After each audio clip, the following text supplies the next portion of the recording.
Charra to si ba. Aya ropna an biot da le urban rea. Ropna da I cantor. Polna hitiste. Lo rem de tan diana lada. Sumun jai se troazo hoy.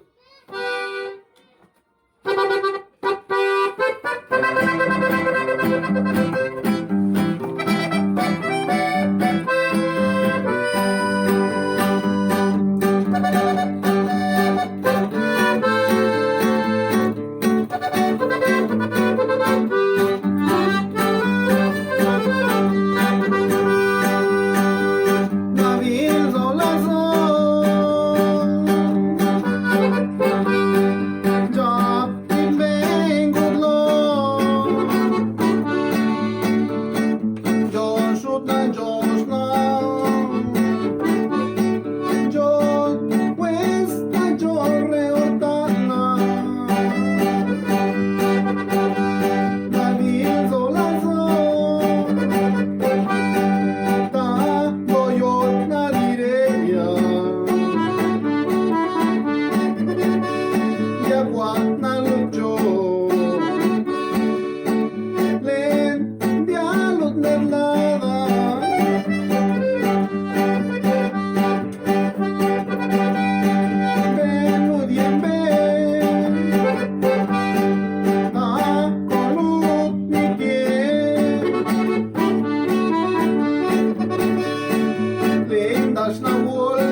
este fue un corrido para todos los amigos que se encuentran del otro lado de la frontera. El propósito de esta canción es seguir fortaleciendo nuestra lengua, lo que somos, y pues también el mensaje es para los que se encuentran fuera de su lugar natal, para que pues donde quiera que estén, no olviden sus raíces, no olviden su lengua, que es lo que estamos priorizando en esta canción. Y pues estamos ensayando un rato aquí con nuestro amigo Urbano, ambos de Cerro Cantor Loxicha. Pues esperemos que les haya gustado, amigos, y recuerden, lo que quiera que hagan, pues que tengan mucho éxito. Cuídense y hasta la próxima.